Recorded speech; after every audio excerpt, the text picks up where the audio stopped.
Everyone was thrilled when this youngster emerged from a 5-year coma, but he cried out and demanded to see his mother. Then he revealed to the physician something appalling about the woman. Welcome to USA Stories channel.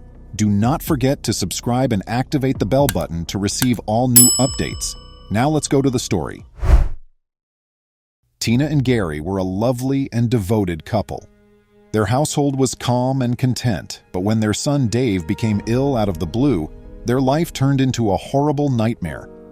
He began experiencing excruciating headaches, exhaustion, and insomnia. His condition deteriorated in a matter of days, prompting his parents to take him urgently to the hospital. A few days later, encephalitis, an inflammation of the brain's active tissues brought on by an infection or an autoimmune reaction, was identified as the cause of his illness. Dave received the right care, but his condition didn't get better. He eventually became immobile. He went into a coma as his condition deteriorated over the next few days. Tina and Gary were inconsolable. Unfortunately, all they could do was stare helplessly at their kid as he lay in the hospital bed. Why her kid would experience such a catastrophe was beyond Tina's comprehension.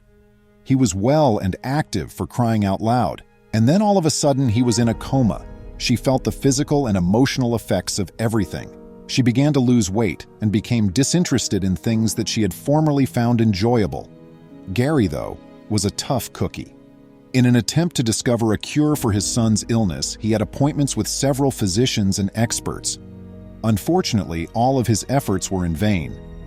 Dave stayed in a vegetative condition for several months. Ever at the age of 7, he was facing challenges that most adults never ever get to encounter in their lifetimes.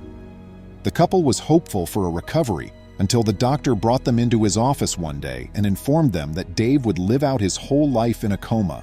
Worse, he informed them there was nothing the kid could do to be saved and suggested they take him home and pray for a miracle.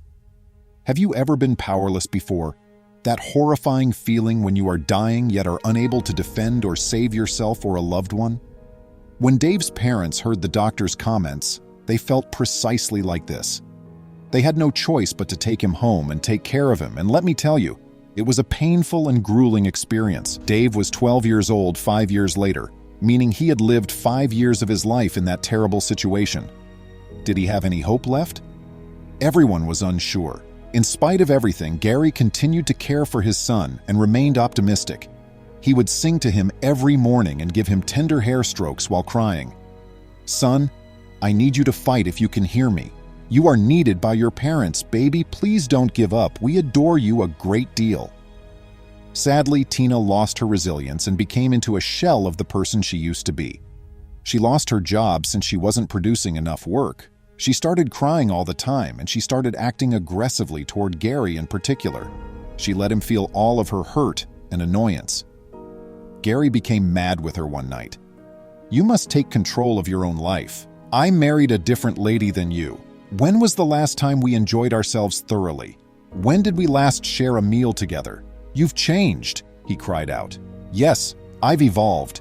That's what happens after 5 years of your son being unconscious. I detest it. I detest my existence. I'm worn out," Tina responded with a shout.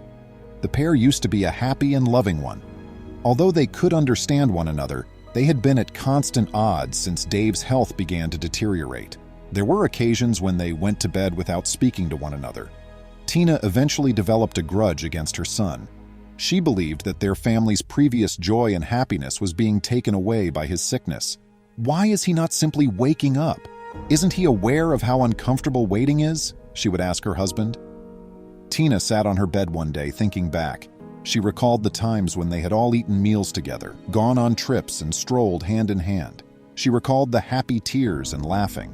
But now, all of that was lost because of Dave. She hoped she could go back in time at that very moment. She had had enough of waiting, hoping, and sobbing. She hoped her kid would awaken immediately. She had had enough of it all. Tina's emotions became out of control as a result of these ideas. She sprung from her bed and made her way to Dave's room.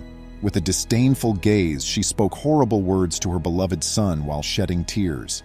If only she knew how demoralizing those remarks would be for him. If only she had known how much she would regret them afterwards. Tina wept uncontrollably till she fled back to her room after speaking those things. She even swore she would never go near Dave's room again. Subsequently, one evening, Tina once more became unstable and attempted suicide. It aches like hell. After her husband intervened and prevented her from hurting herself, she said, "I'm tired." Gary supported his wife throughout this trying time, telling her frequently, "Even if there aren't always happy endings, everything worth fighting for is always worth the frustration and work. Let's continue the battle. I'll watch out for you." Sadly, Tina's mental state deteriorated, and her spouse admitted her to the hospital. After being hospitalized, she saw a psychologist who helped her mental health become better. After that, Tina stabilized considerably more, and she and her husband reignited their long-distance romance. Tina also started a new career, which she did quite well at. Tina and Gary encouraged one another and ventured to hope for their son's recovery. Whether it took a day or 100 years for Dave to awaken from his coma made no difference. They had already made up their minds to wait. Emily, the couple's nanny, was hired to take care of their boy. In addition, Emily was a close family friend who looked after Dave well. After Emily began working for the family a few months ago, an incredible occurrence occurred. Emily noticed a faint sound while she was tidying Dave's room. She inquired, "Who's that?" but got no answer, so she carried on sweeping. She heard the same moan a few seconds later, but then she understood it was Dave who was making the noises. The youngster attempted to speak a few seconds after she hurried over to him. He closed his eyes again after opening them. Emily let out a loud scream upon realizing this. Her eyes, she couldn't believe them, and she was overjoyed. She paced the room, waiting impatiently for Tina and Gary to get home from work. When they got back, an ecstatic Emily filled them in on everything, and they hurried over to Dave's room. "Baby, are you there?" When Tina questioned, Dave snapped his eyes open, glanced in her way, then closed them again. The pair exclaimed, unable to believe what they saw. They hurried the youngster to the hospital without wasting any time. Dave received supportive treatment in addition to intravenous medicine from the physicians. When he was at last able to speak after a few weeks, something strange occurred. Dave shrieked and demanded that his mother go right away as soon as he saw her. She repeated, "Baby, it's me, it's Mommy." But Dave yelled for her to go as she continued to wail. Gary ran to his wife, gave her a quick embrace, and led her outside. The doctor questioned Dave politely why he didn't want to meet his mother because they were the only people in the room. The youngster had a horrible reaction. "My mom hates me, and I don't like her anymore either," he stated. Subsequently, he informed the physician that while being unconscious, he was aware of all that was happening, including hearing his mother criticize him. He told the doctor, "Mom hated me, and she wanted me to die so she and Dad could be happy again." The doctor relayed to Tina and Gary what their kid had stated. Tina's eyes welled up with tears as she heard the doctor's comments, and she deeply regretted what she had spoken. She wrote, "I'm sorry" on homemade cards that she gave to her kid every morning since she was too ashamed to see him. She chose to make her apology in person after a week of acting in that manner. Gary went with her, and together they begged their son's pardon.